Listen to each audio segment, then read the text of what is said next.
My name is Saskia. I've got over a decade of experience in running a small business in the needlecraft industry. I'm obsessed with the healing magic of crafting and the power of community. Dreaming big about a world where we rely on value-based businesses, the kindness economy, and where we can fully say, fuck fast fashion. A Smaller Life aims to inspire you to look at your wardrobe differently. Where do you buy? How do you use your clothes? And can you make some of it yourself? We learn from experts in the needlecraft, textile, and creative industry, big names and small, about what it's actually like to run a small business. I'm educated in marketing and photography and learned to do everything else on the job. Selling, pattern and product design, teaching, and running a needlecraft school. As a small business owner, you're in charge of everything. Branding, marketing, selling, promoting, and cleaning the loo. Emotional talks with sellers about wins and woes, product and design, conscious decision making, why we do it, how we do it, and what we need to become the future of fashion without burning the hell out. And I'm determined to lift our scene up for the world to notice so they can step away from fast fashion.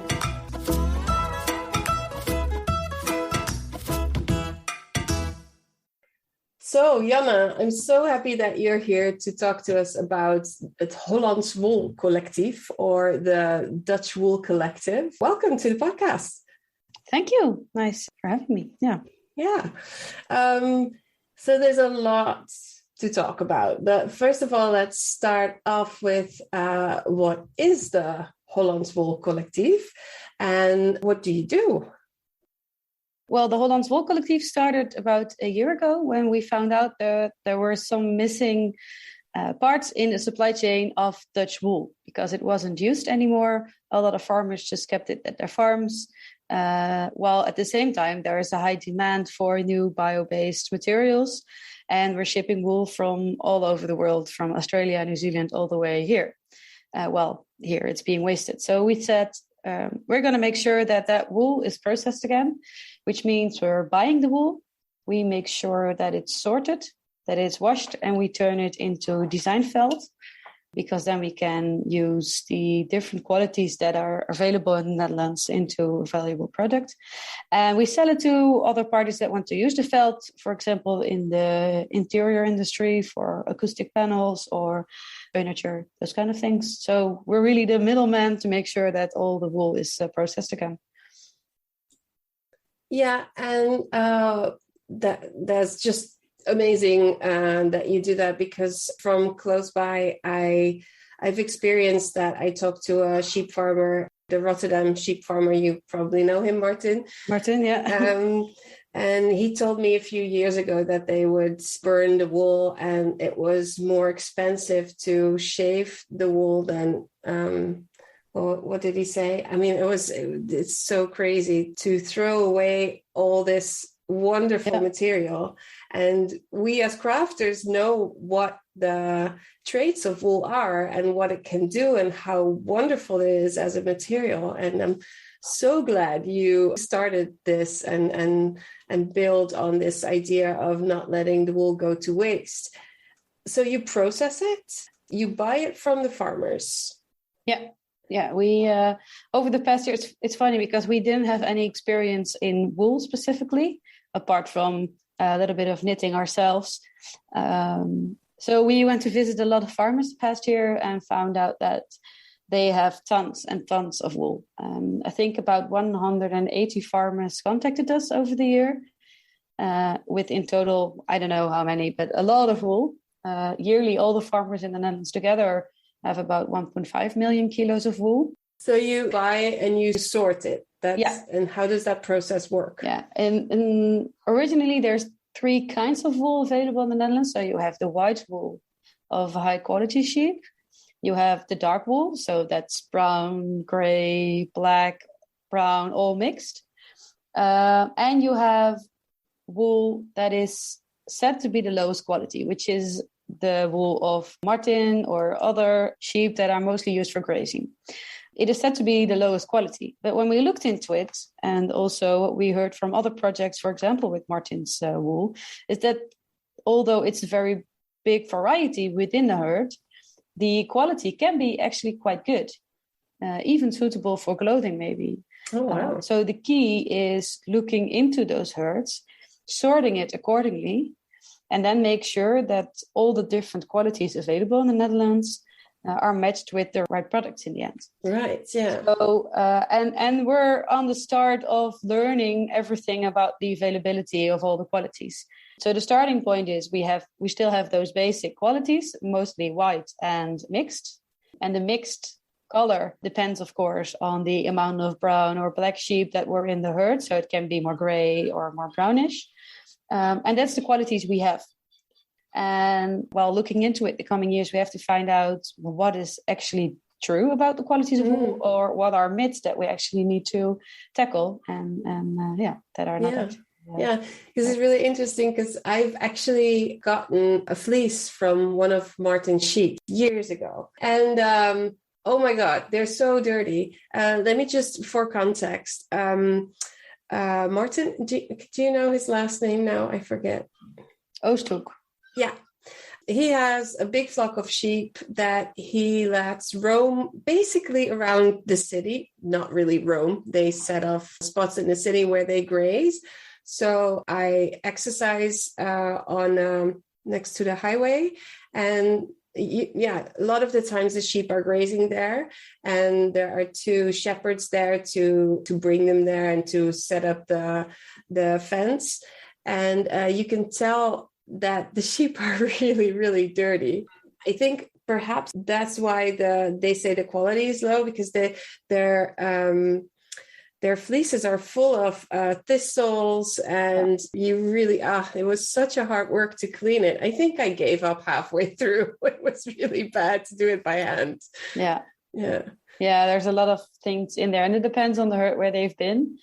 Yeah. Especially when they do the maintenance of the parks around the city, then there are a lot of bushes that they like to scratch themselves against, and then that all gets in their it's definitely a big difference when a flock is just on one field and that's it, and then they will not nearly get as dirty or as no, there might still be a bit of grass or hay or something in it, but it's different. Okay, that's so cool to know.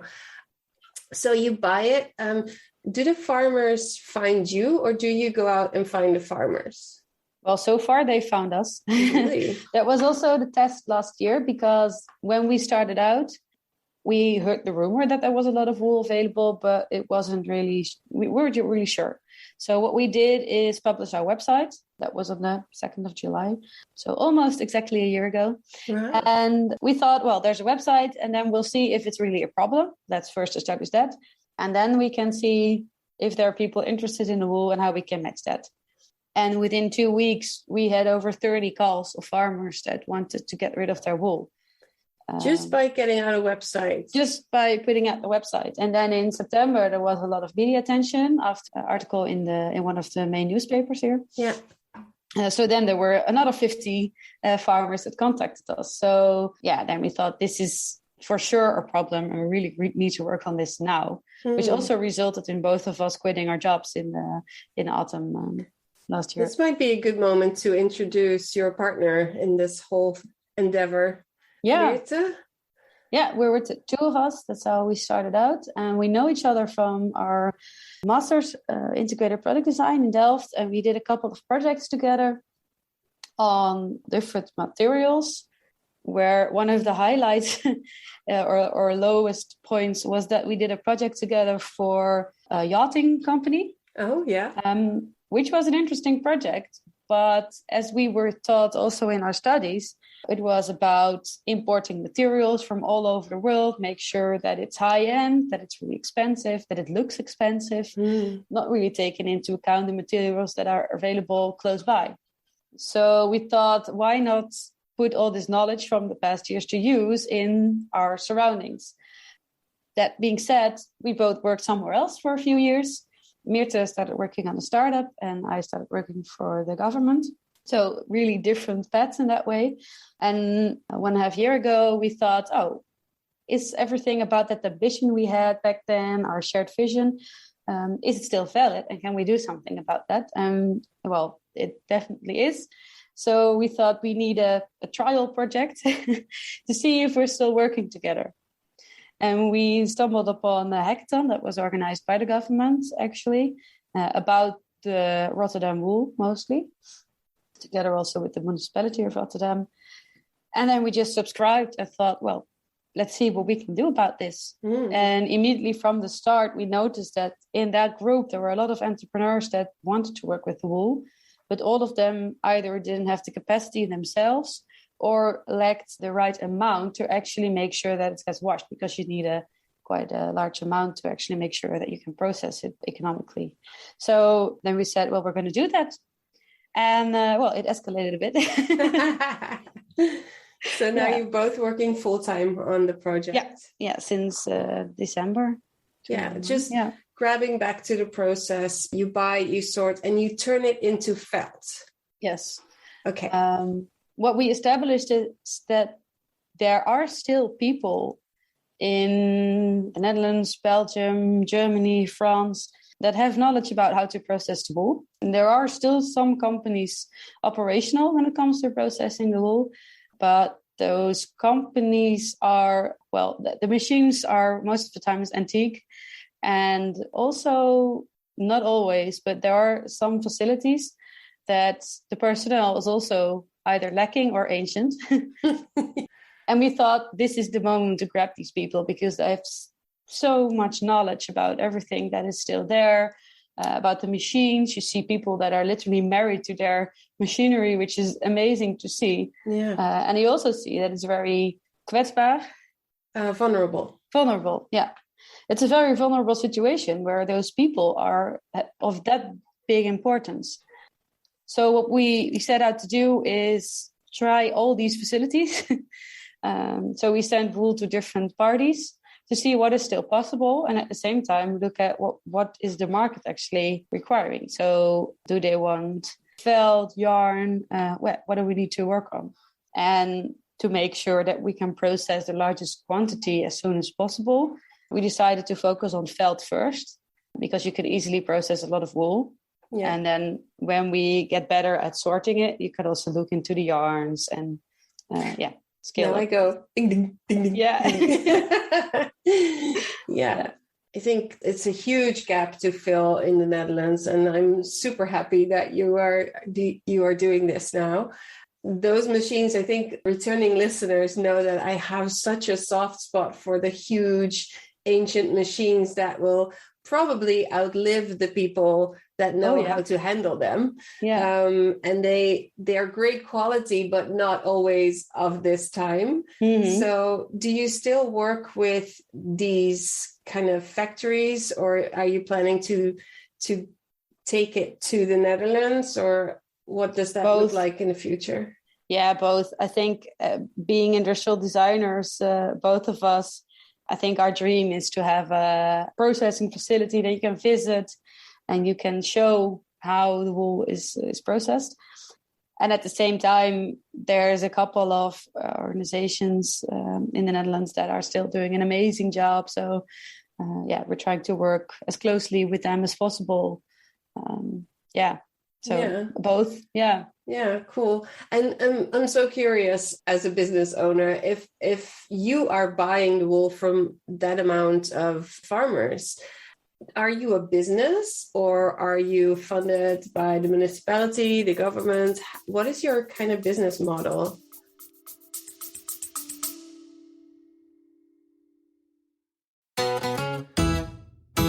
Hello, friends. I just want to say something to you quickly. So if you're liking the podcast, if you're liking what I'm talking about, consider joining the mailing list. I have bi-weekly updates on the podcast and or business insights and tips. The occasional exercise to get you ahead. If you want to actually talk to other business owners about the things that I talk about here on the podcast, why not become a Jawohl community member for as little as €8.50 a month?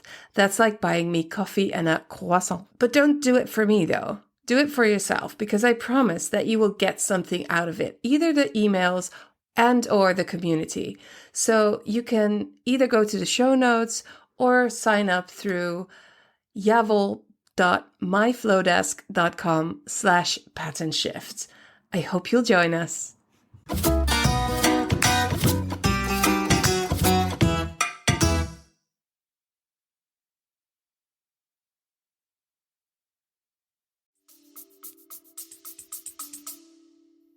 Well, from the beginning, we said we need to be a business because we want to prove that this is also economically possible.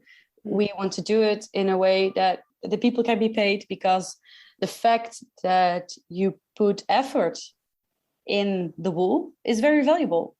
And we also, like in our society, we need to be clear about the effort we need to put in the products that we use on a daily basis.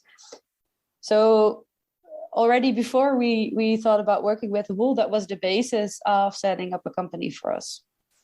Of course, in the first few years, it's still hard to immediately get all your money from sales. But in the basis, we sell the wool that is processed, and a percentage of that is for the hours that we put in, of course.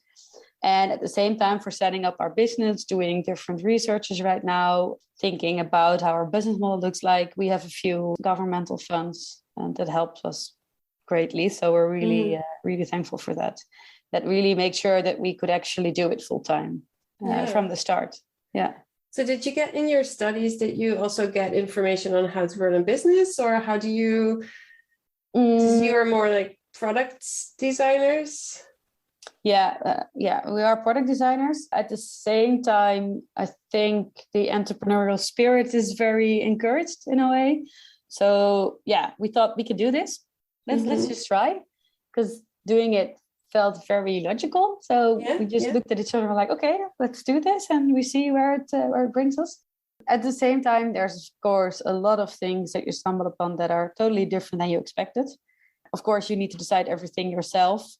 Also, you need to talk about all the worst case scenarios. What happens if someone wants to quit or runs away with all the money? It's those kind of conversations that you have to have in the beginning. And also, in general, you need to do your finances. You need to get an accountant. Actually, getting an accountant was a bit of a hurdle. Because how do you decide who is a good accountant when you have no experience with accountants? Well, in my case, anybody but me. Yeah, so there's things that you didn't think about in advance, which I think is a good thing. If you knew everything that you need to figure out, you would never start. But yeah, so never regretted being a business in general. Yeah, right. Oh, I love that you said that, because projects like these kind of in a way come off as if they are government supported. But I love that you're looking into it or that you're running it as a value-based business, coming from a value that you both have, and really trying to show that we can actually make money. While we're on the topic, I want to invite you to go over to www.ja-wol.com/pages/businesses. Don't forget the W's, they're important. If you're interested in doing this kind of work within, let's say, 12 weeks, the next BBBC cohort is happening soon, and you can sign up to get updates or get some more information. And as I'm always saying, you are welcome to email me with questions. I'd even be happy to answer any of your questions on a short call as well. Trust the process. Do it messy. Circularity is one of your goals, right? Yes. Yeah. And with circularity, people usually only think about resources when it comes to sustainability. So they talk about the materials you use, but for us, that's also about the people we use and the value they put in. So that's also why we say that the farmers should be paid for the wool. Although you can get it for free nowadays, that means you totally ignore the fact that they put effort into storing it, sharing it, all those kind of things. And at the same time, we need to have an open conversation about it. Like, what value do we attach to the work they put in? Yeah. We ask them also to process the wool differently so we can use it better. That's, of course, easier to say we ask you to do something and we pay you for it. But what's the amount you pay for it and how does that translate? So it's also still a conversation that we're having and constantly bringing up. Tweaking. It sounds like there's a lot of research involved in your work. This is probably a process of years before you really get like an oiled machine. Yeah, and at the same time, you just have to do it and start and see where it brings you. That's all. At first, we thought you have to have a strict business model. You need to know your revenue streams. Of course, the bank wants to know that if you go there for investments or something. And that's also what people tell you. So we set off to make a plan, 5 years. How does all our finances look? And what do we need to do? And then at the same time, we thought there's so many things we don't know. This is our current situation. This is where we're going to work on. And then half a year later, we already noticed, okay, this was totally rubbish. Let's throw it out of a window and start over again. And I think that is the research part. You keep doing that again and again. And of course, you get better at it. But you only find out by doing it. So absolutely. Yeah. I would say as a professional in the knitting world or in the crafting world, Dutch wool is not up there with, let's say, I don't know, alpaca, merino. I love a good hardy local wool because that's what I think has the most value. But lots of people think that if they use wool, it has to be soft and all of that. So how does Dutch wool go into that kind of comparison? Well, originally, what you saw is in the whole wool business worldwide, different countries focused on different industries because the wool of that area was particularly good at that.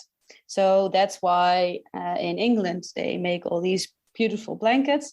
And here in the Netherlands, we focused on carpets. Carpets, yeah. So originally, that is why the Dutch wool was valued very much because it's very durable. The fibers be strong, thicker than like the merino or something like that. So I think if you look into the fiber for its qualities, there's still a lot of things that you can create by using those qualities. Yeah, I still think that carpet is a very interesting industry to look into. Yeah. And at the same time, we also found out that there are actually, specific sheep actually there that have that very soft wool. So there are still both, but at the same time, originally and also generally, most of the Dutch wool is indeed not really suitable for clothing. Yeah. So for the fiber freaks, is most of Dutch wool tassel wool or tesselar? As far as we know, that's the largest quantity. Yeah. And then you have kind of the meat sheep. I'm not sure what kind of breed that's also tesselar. It's also tesselar. Yeah. So I've knitted with tesselar wool before. I will never know if I say tessel or texel because in English it's texel, and then I forget what it is in Dutch. But anyway, it's coarse, but if you are not a sensitive person, you can still knit garments out of it. You can actually really use it as outer garments. So I wouldn't knit like underwear or anything. No. But you still have some great quality here in the Netherlands. So it's really interesting to see where that will go with the sorting and the grading of the different kinds and what you will do in the future. Yeah, and the challenge is also that we have a lot of different kinds of sheep, and that's really cool because only to look at them is already very interesting with the horns, different shapes of horns. Exactly, like the poster there. That I would not want them to get rid of all those different kinds of sheep and only go to 2 kinds or something. No, but it does result in a lot of different kinds of wool. Yeah, so now you grade by color mostly to make felt, because I can imagine that there's hobby farmers that have Shetland sheep, which are great for knitting and would make a beautiful felt, I'd imagine. But you will probably now mix everything together because those amounts are too small, right? Yeah, exactly. Yeah. If they have like 5 sheep or maybe up to 10, well, that's still really low amount, of course. Yeah. Cool. It's so interesting to hear all of that. So can you tell us a little bit about the projects that you are working on or the partners that you work with? Do you do things and products for yourself, or is it mostly partners you work with when it comes to the finished product? Yeah, exactly. We work mostly with different partners. In general, what we did the past half year was set up different projects to set up our company itself. So we did a project funded by the Stimuleringsfonds together with some architects that focused on the future of wool. So we made a vision on how the future of Dutch wool should look like.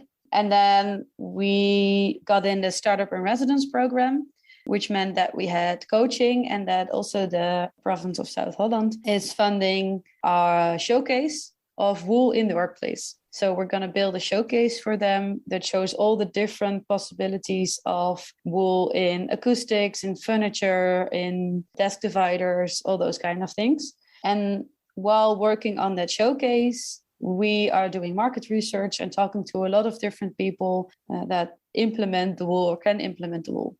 And what we found out is that mostly in the acoustic branch, people are really interested. There is still a long way to go before we have the different types of wool certified for their acoustic properties, because it's quite specific also for the different types of wool. But what you can see is that it does contribute to the acoustic qualities, but also what we found really important is that we visibly process the wool, so that it's like a cover for a panel or something like that. So people see what is there, that it's Dutch wool, that's the way how it naturally looks like. And also that the way that the fibers can also deal with humidity because they take water, and that's also a property that is used in that way. So those characteristics of the wool, we try to use those products to those applications that actually showcase those properties the best. And acoustic panels is one of our main targets for that. Yeah, and they don't catch fire, so they're unflammable, right? Is it unflammable? Flame retardant, yeah. Flame retardant, there you go. Yeah. So I was at interior design fair last year in the Vanillefabriek. There was a lot of interest in wool, to use wool for soundproofing spaces. The house I live in has I think the word is mezzanine, a vide. And because I have so much wool, and we have a large woolen carpet, and I have actual knitting yarn in the living room, you can really tell the difference in sound in our house compared to our next door neighbor house, who's the same house. It's such a big difference, and it's really, really helpful to be able to experience the magic of wool. And then it's really hard to decide on anything else if you know what wool felt is and what it can do. And if you see like a plastic felt, you go like, oh my God. It really feels like plastic. It's a completely different item. And there's so much you can do with it. I mean, wool is like the best. I always say all you need is a sheep and a tree, and you will be fine. And sometimes we ask ourselves, is it us? Because the more we work with it, we think the wool is the solution for everything. So I agree. Yeah. I agree. Yeah. Even in our community, when we talk about what is the yarn that you knit with in summer, they don't answer cotton. Not even linen, because that's more sustainable. They say wool in different thicknesses, because wool does everything that you need. Yeah, that's so cool. Yeah. So can you tell a little bit about those specific products that are made right now? Is it mainly the soundproofing, or do you work with fashion designers, bag making? Are there any plans in the future? Are you looking for certain partners? Yes, all of the above. Yeah, we have a quite a long list of people that we are talking to right now. We processed the first 10,000 kilos of wool. Wow. So we're trying to sell that now. The first batch just got in last week. So we're calling now everyone that was interested to say, well, it's really there. And what do you want? What can we make for you? So you didn't sell it before it was made? Or no, partly? We were actually really lucky because of the funding of the province. We could do this way. So that was a really, really great chance we got there. So people that are listening right now and they think like, I could use some Dutch felt. They just get in touch with you and they can buy. What we do is produce a different types of felt. So we have 3 or 4 types standard in our assortment, and then you can easily order those. Yeah, people can definitely buy it. Yeah. And is it for consumers or business to business? We focus on business to business because we want to sell large quantities. Right. Doesn't mean that consumers cannot buy it, but it will be per 30 meters of felt probably. So that's a large amount. Although we would like it to be available for consumers because it's also a part why we started, because there's a lot of people that only want a small amount. And that's also why they couldn't process it themselves because it was too small. Especially if there's shops that sell to consumers, those kind of places that can actually, get rid of a rule of 30 meters and cut that. That would definitely be interesting to make sure that we can also sell it to consumers indirectly. So, yeah. Yeah. So a lot of what you do in your work is revolves around networking. Yes. I think. Yeah. Do you visit specific places? Do you do it online, LinkedIn? Are you super active on social media? How does that work? Do you have a plan or does it go like organically? It's a bit organically. I think that's also why Mirthe and I are such a great match, because we have a little bit of a different focus. Mirthe is usually more the one to go into depth on the processing, on different qualities needed. So when it comes to talking to potential partners into detail about what they need, then she's on. Yeah. And when it comes to more strategical networking things and, for example, maintaining the LinkedIn or Instagram or those kind of things, then that's more my cup of tea, which is great because, of course, if I don't have the right information, I cannot really talk to people. So it really is a synergy between us that is needed to make this happen. Yeah. So, and what does your typical workday look like? Do you work in an office? Do you work together? Do you switch? Do you work and travel? What does that look like? Well, our office is based in Rotterdam and we both live in Rotterdam, so that's close by.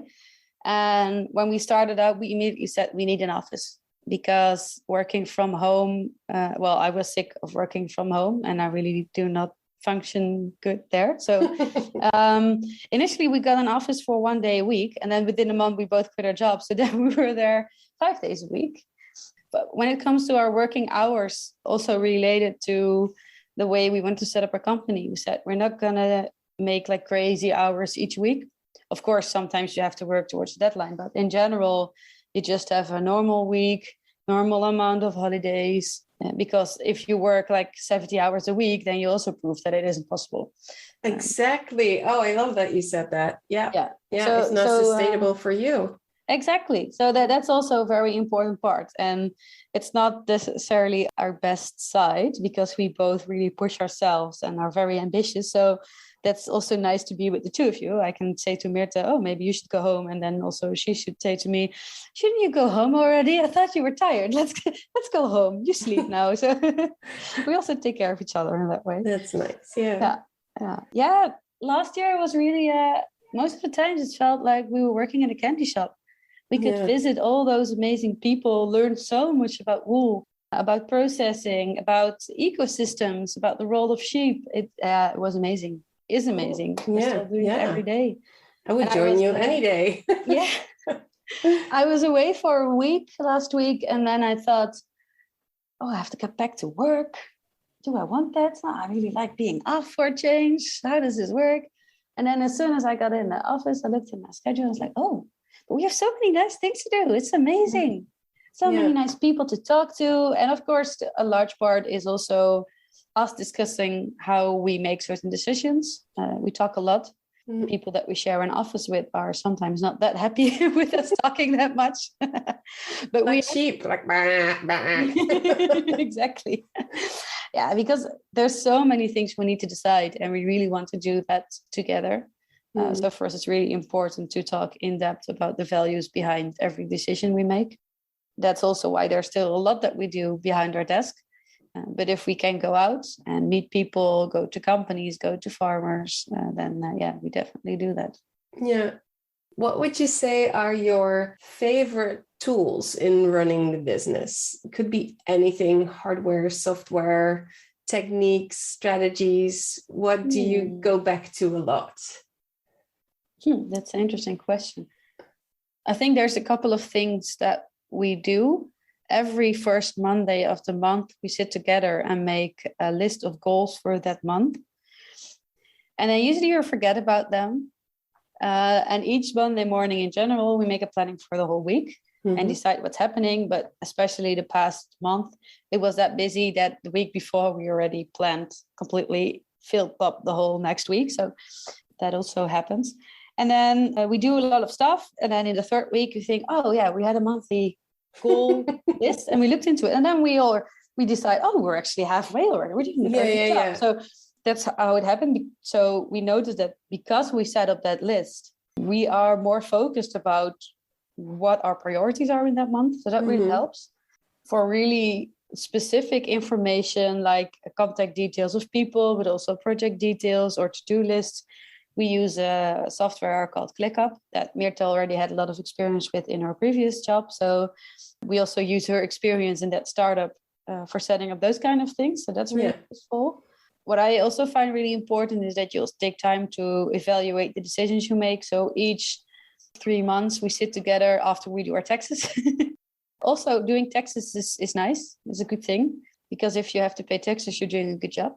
Yes, true. Very and we true. support the tax system. So after we do our taxes, it's the party time.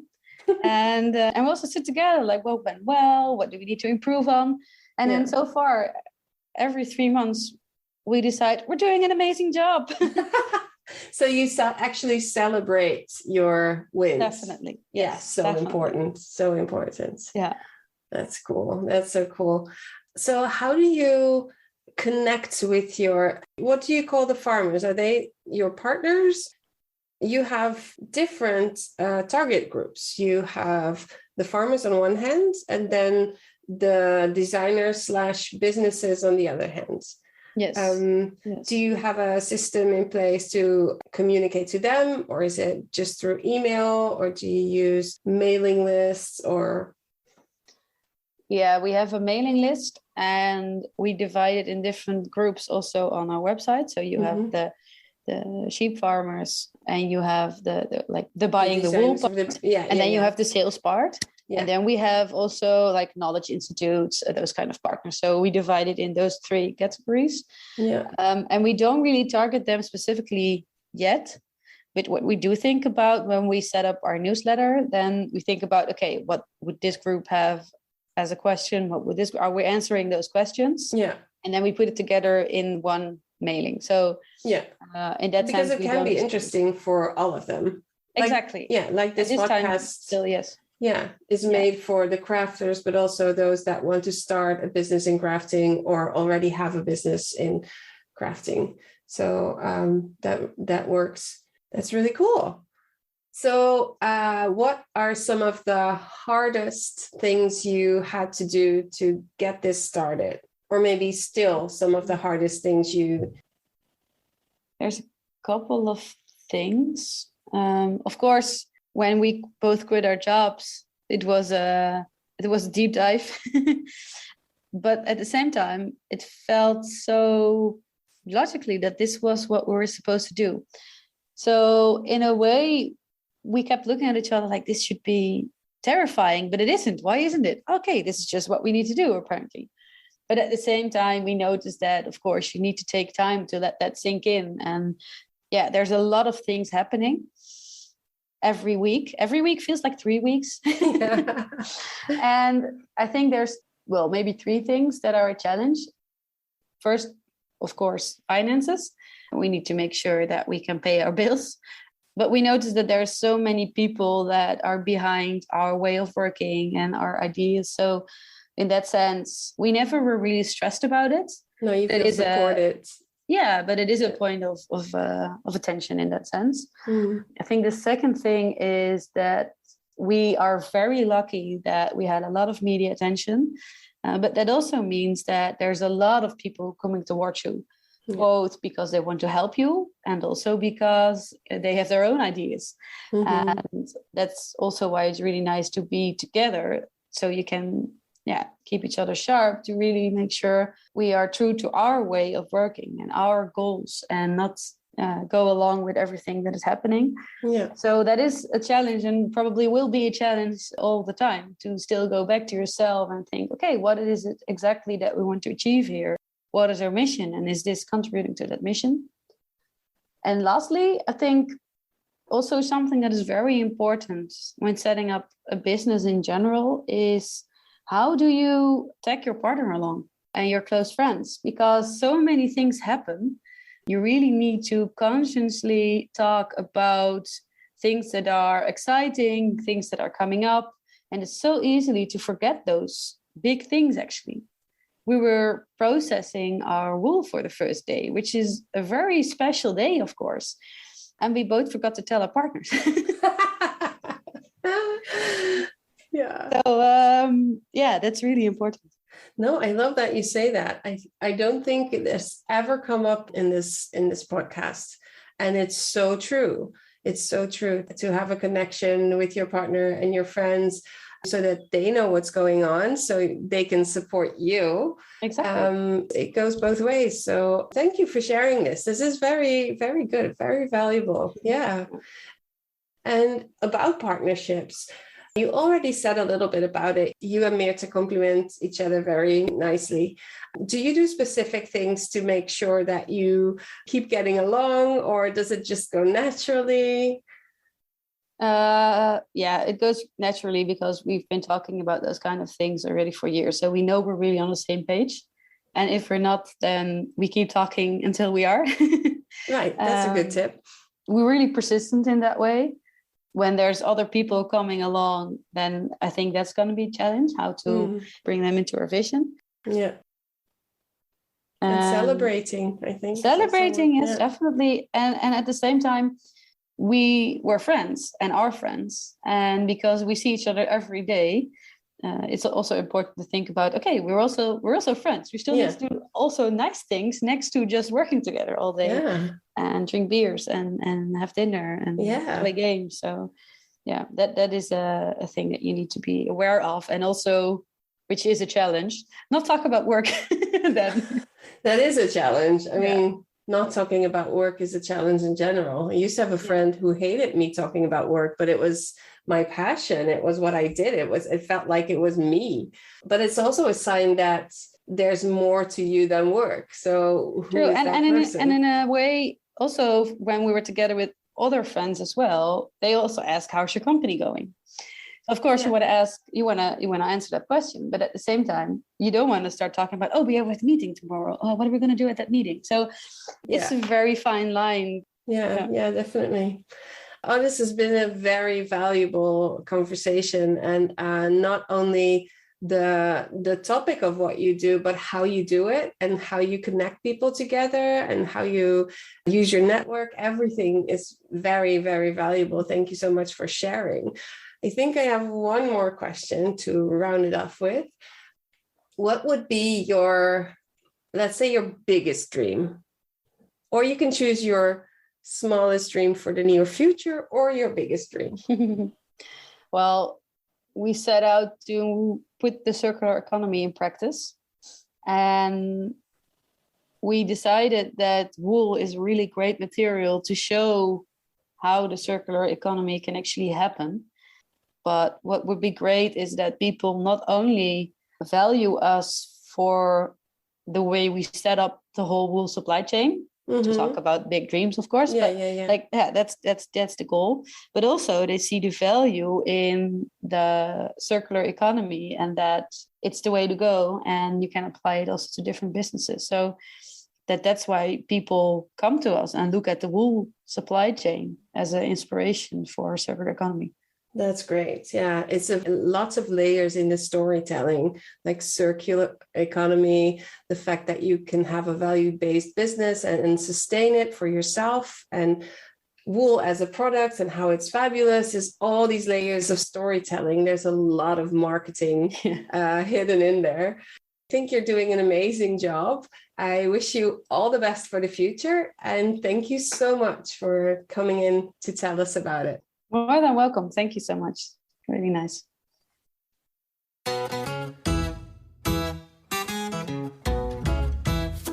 A Smaller Life is Jawohl's completely free way for makers and sellers to learn how to be part of a healthier take on clothes and fashion. Jawohl offers an online community where they can connect and inspire each other, monthly topics with challenges for makers, and coaching and support for sellers.